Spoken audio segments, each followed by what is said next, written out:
lugar. Bota o retrato do velho, bota no mesmo lugar. O sorriso do velhinho faz a gente trabalhar. O sorriso do velhinho faz a gente trabalhar. Oi gente, tudo bom? E com essa introdução fantástica de O sorriso do velhinho faz a gente trabalhar. nós vamos começar uma aula sobre Era Vargas para o 9º ano. Uma aula, como eu sempre falo, baseada na revisão que o professor Elias Silva, do canal História em Loco, passa em sala de aula para nós e antes da prova. Então, vamos ser felizes e responder a revisão, certo? Certo. Mas primeiro eu quero mostrar para vocês que o meu canal é história pura, porque olha o meu tripé. Olha que coisa linda. História de Portugal, volume 5, o liberalismo, e aqui as Irmãs Romanov, da Ellen Rapaport. Olha que coisa fantástica, gente. Esse canal é pura história. Então, vocês estão vendo o nível do meu tripé, então, por favor, me perdoem se ficar um pouquinho torto. Então, vamos lá. Quais as correntes políticas que polarizaram o Brasil no governo constitucional de Vargas? Os integralistas e os aliancistas. Os integralistas faziam parte da Ação Integralista Brasileira, que seguia os principais pontos do fascismo de Mussolini. Se você não viu meu vídeo sobre fascismo, por favor, vá lá, o nome eu acho que é Nazismo e Fascismo, é Nazifascismo, alguma coisa assim. Deixarei ele ou aqui em cima, ou aqui embaixo. Em algum lugar vai estar um negócio sobre fascismo. Então, por favor, assista o meu vídeo sobre fascismo se você quer saber mais sobre fascismo. O que eu posso dizer pra vocês é que a AIB era a Ação Integralista Brasileira e as pessoas que participavam disso eram os chamados integralistas, que se opunham a um outro grupinho, que eram os aliancistas, ou Aliança Nacional Libertadora, ANL, que era chefiada pelo nosso querido, deixando clara a ironia do querido se alguém não pegar, Luiz Carlos Prestes. Era um partido, não era partido, uma organização de comunistas. Então nós tínhamos fascismo e comunismo, para variar esse embate maravilhoso que nós vemos em vários lugares durante a história. Então, fascismo e comunismo. Aliança Nacional Libertadora e Ação Integralista Brasileira. Sempre me confundo os nomes. Eu quero dizer Aliança Nacionalista Brasileira, sempre sai um negócio lindo. Mas é Aliança Nacional Libertadora e Ação Integralista Brasileira. O que era a CLT e quais as suas principais definições? A CLT era a Consolidação das Leis do Trabalho, um conjunto de leis trabalhistas criadas por Getúlio Vargas em uma de suas primeiras medidas bastante populistas. Essas leis basicamente eram jornada de trabalho de 8 horas, direito a férias, salário mínimo, segurança para o trabalhador, a criação da carteira de trabalho e da Justiça do Trabalho, que é um órgão que fiscaliza a legislação,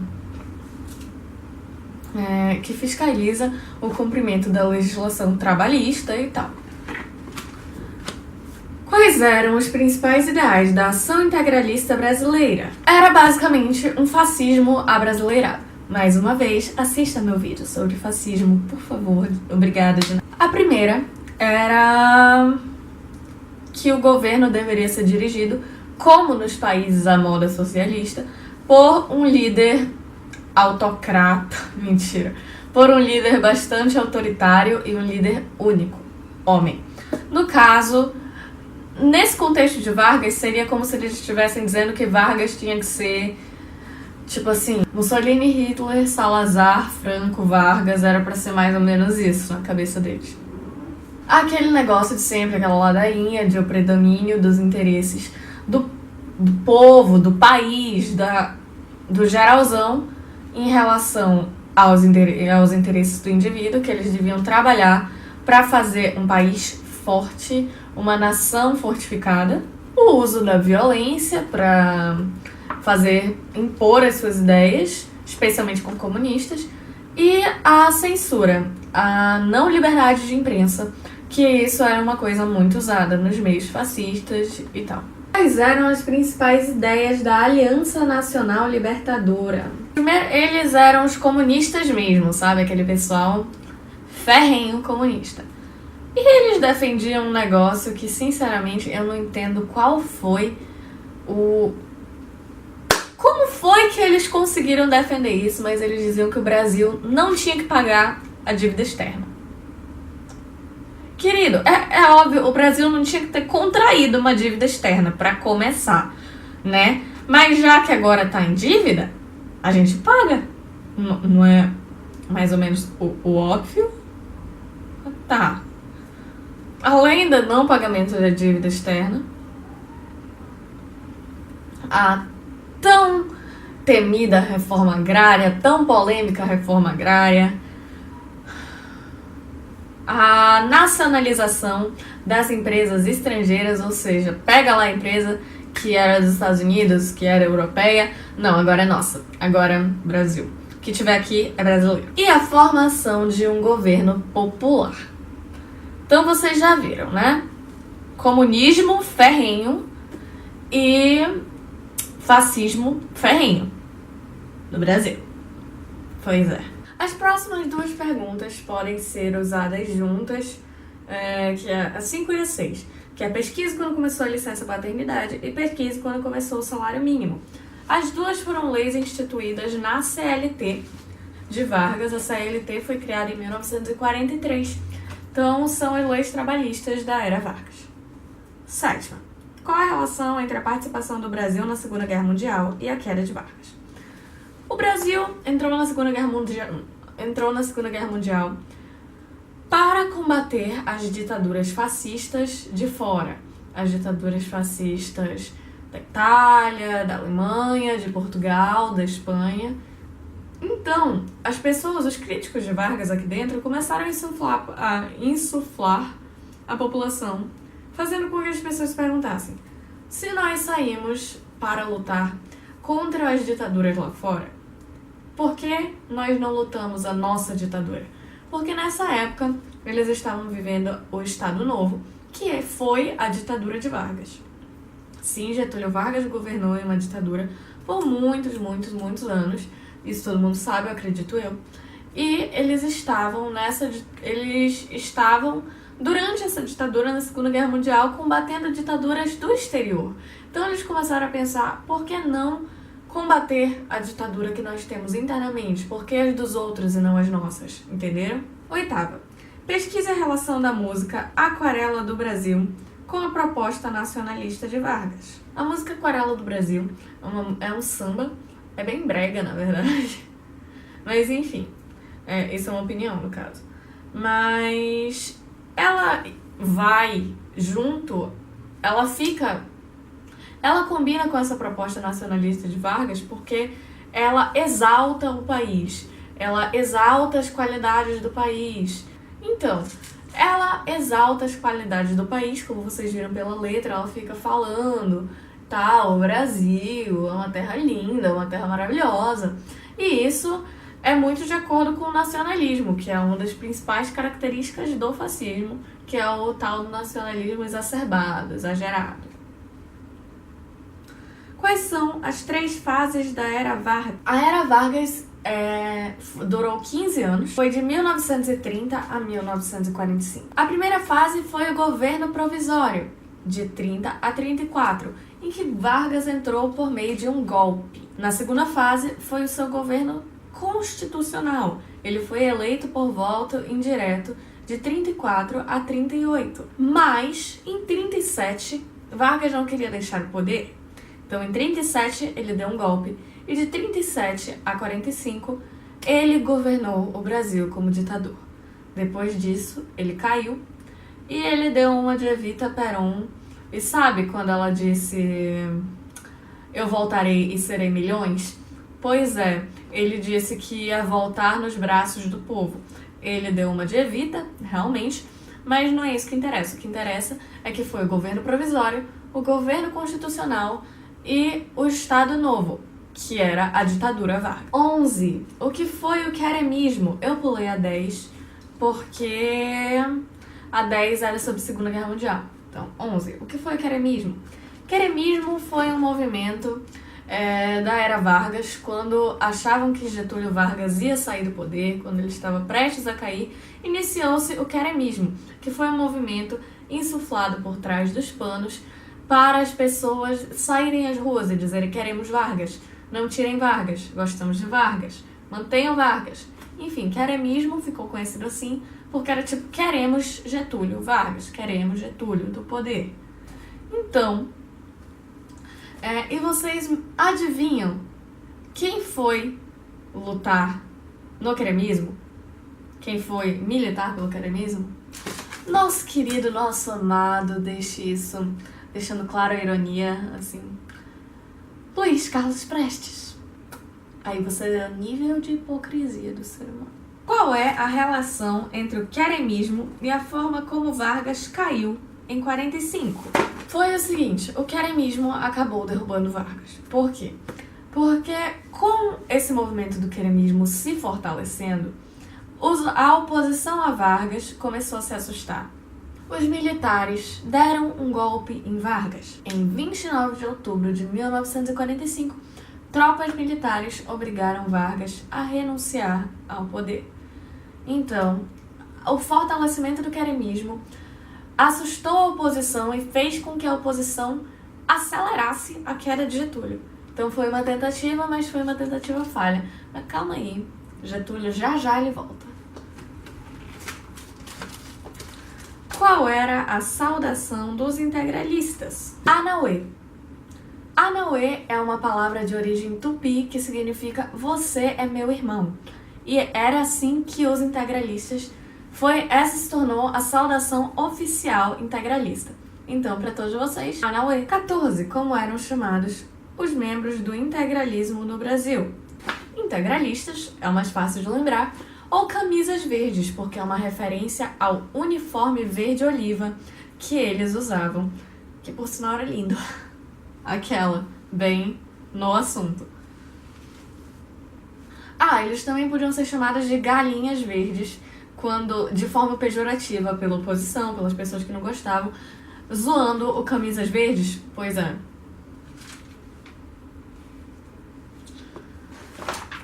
O que era o DIP e qual a sua dupla função? DIP, Departamento de Imprensa e Propaganda, era usado para aproximar Getúlio Vargas do povo. Era usado para, nos moldes fascistas, fazer propaganda de Getúlio Vargas, fazer documentários, fazer filmes, fazer vídeos, fotos, propagandas de Getúlio cumprimentando crianças, dando esmola, falando com o povo, de Getúlio ser uma pessoa boa.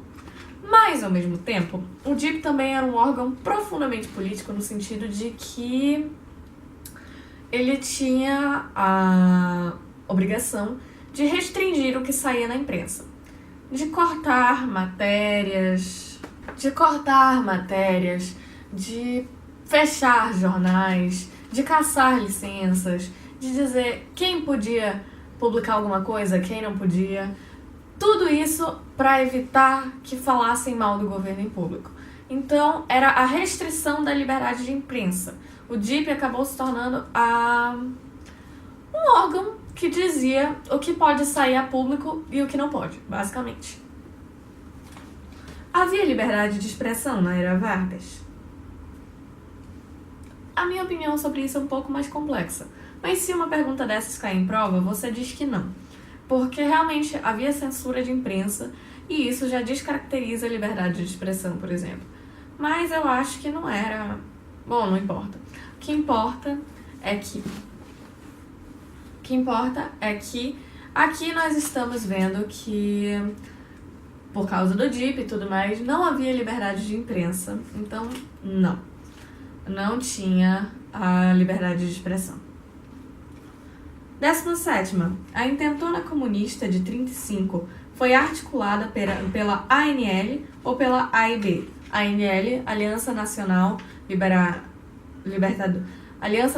Libertadora, e AIB, Ação Integralista Brasileira. Em 35, Luiz Carlos Prestes, eu já falei só do Prestes e eu não expliquei quem ele é. Prestes foi um líder comunista, que foi treinado como militar e tudo mais, e junto com a futura esposa, Olga Benário, Olga Prestes, eles tentaram armar a intentona comunista, que era um golpe.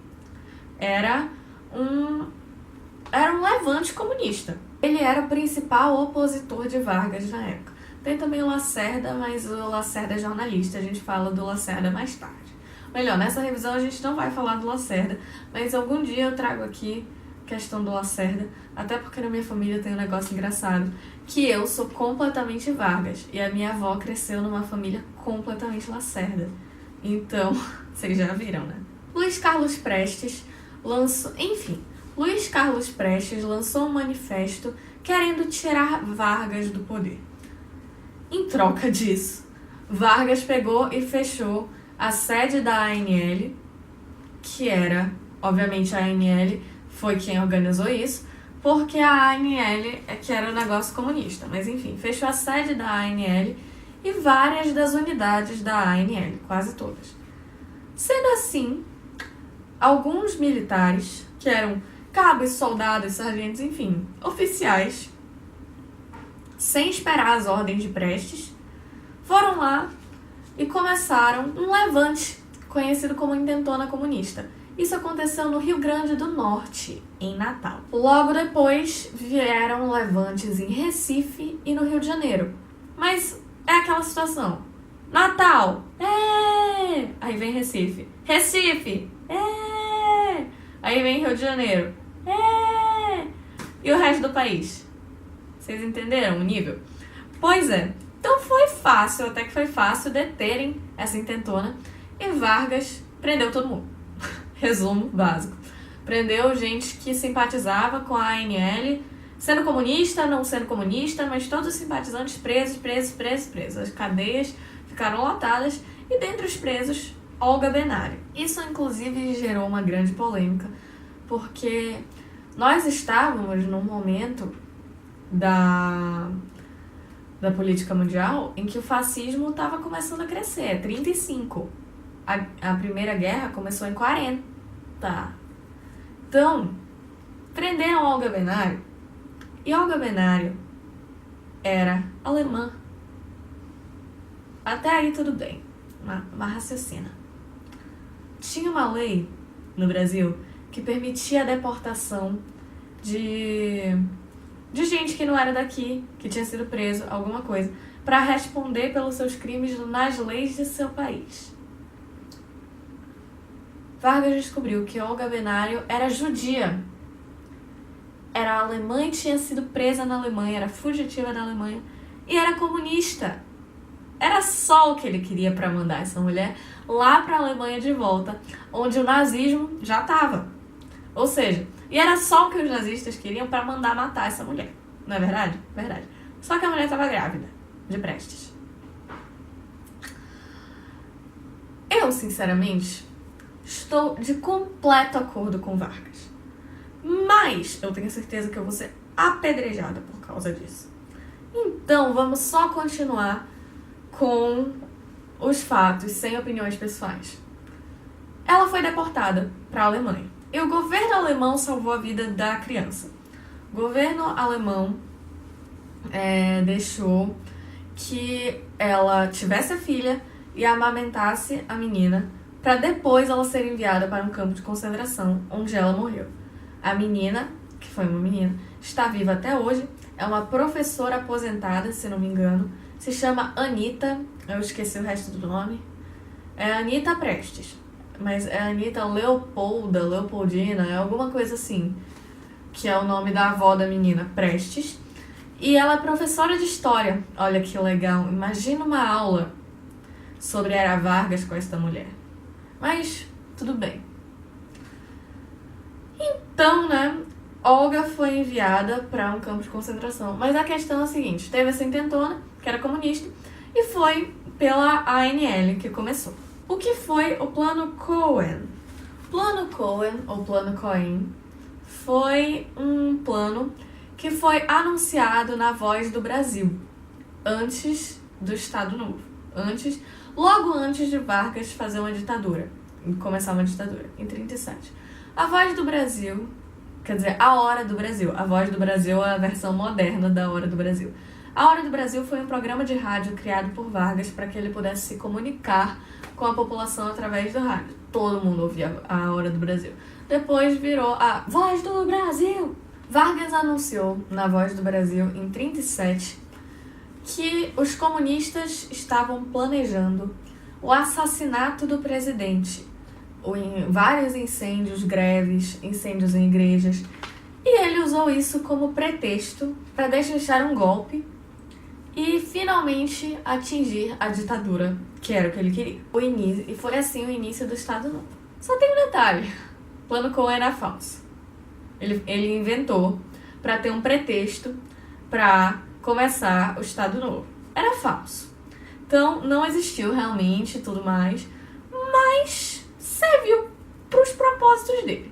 No final, foi o que ele queria. Serviu para o que tinha que servir.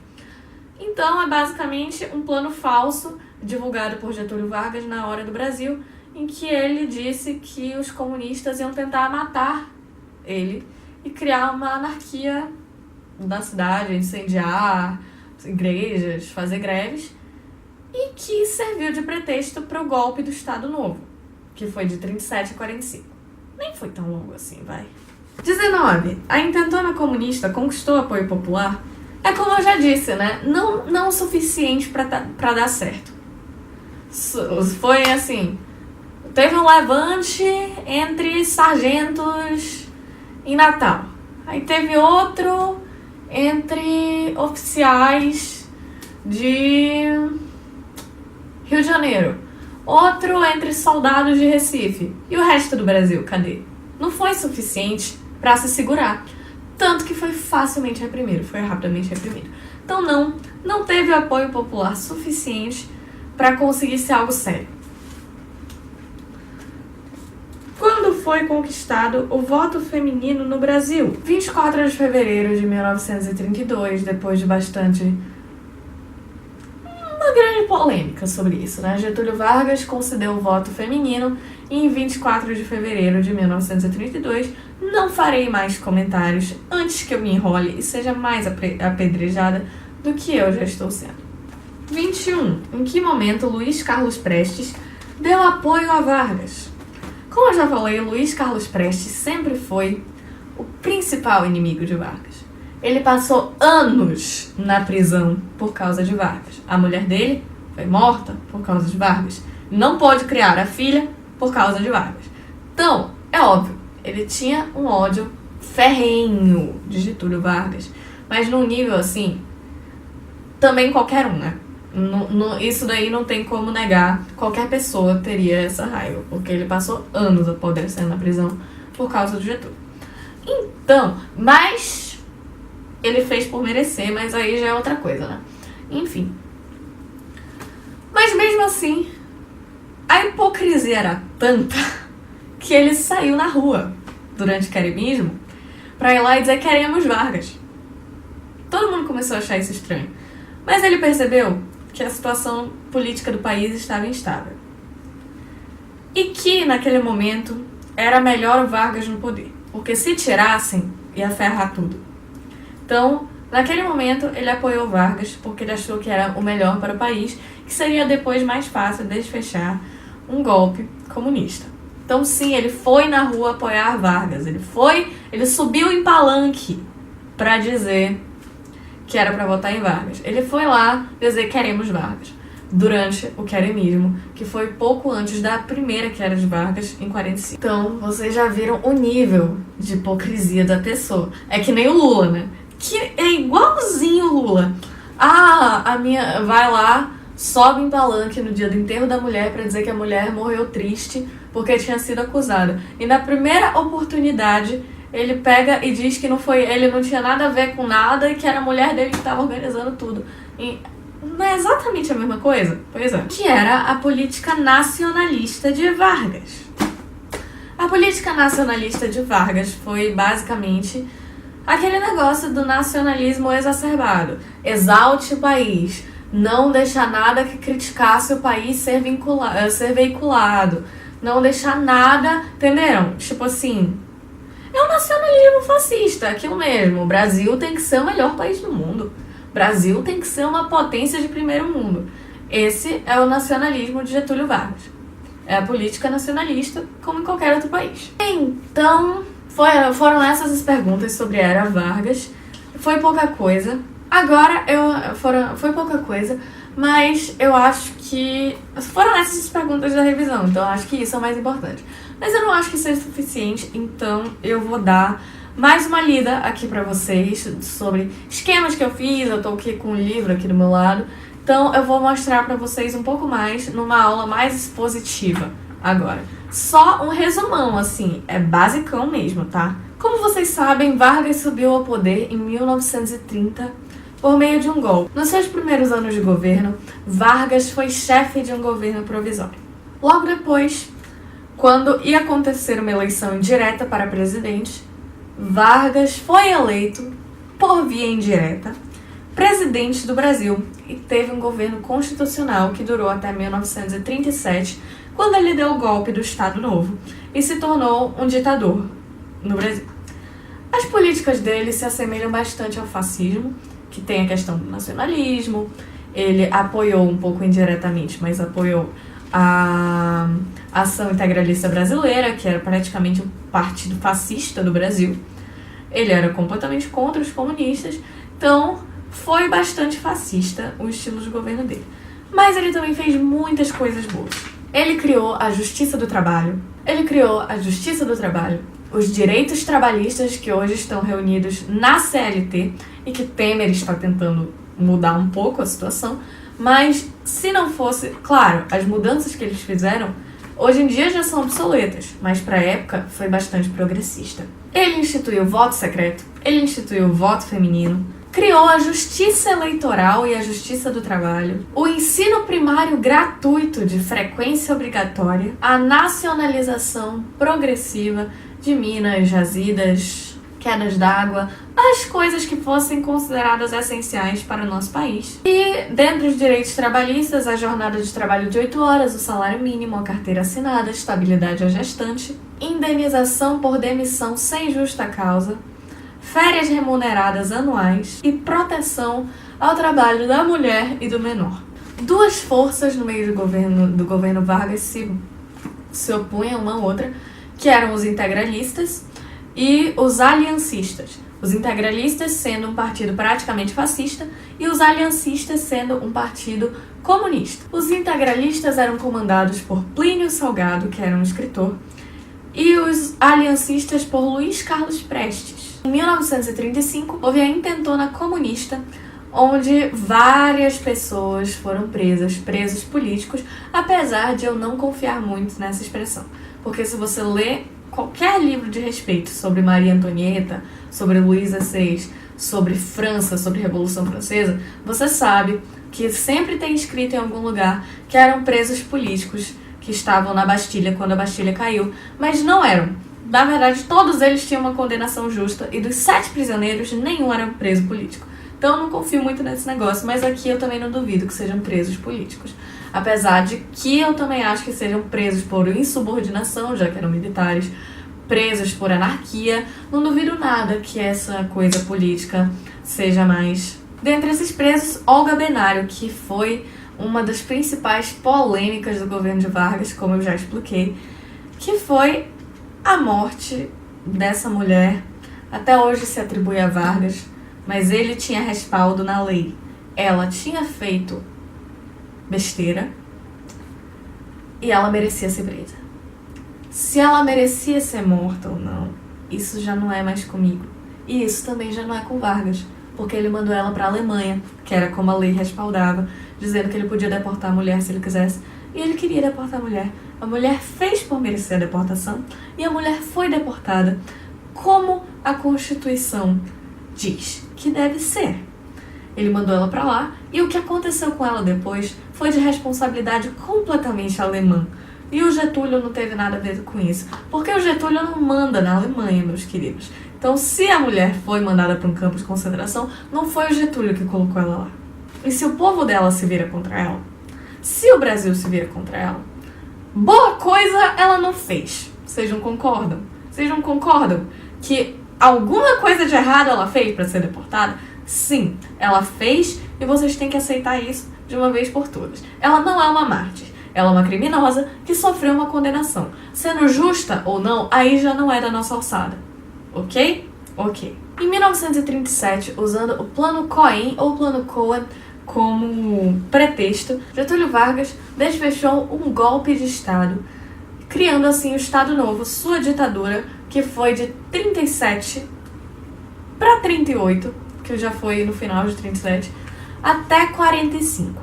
Ele foi um presidente populista que adotou medidas que favoreceram a imagem dele junto ao povo, com as leis trabalhistas, com melhorias na educação, melhorias na saúde e uma propaganda muito forte mostrando como ele era bom, como ele era um bom presidente. Ele incentivou demais a indústria, criando algumas das companhias mais importantes hoje, estatais. A Companhia Hidrelétrica de São Francisco.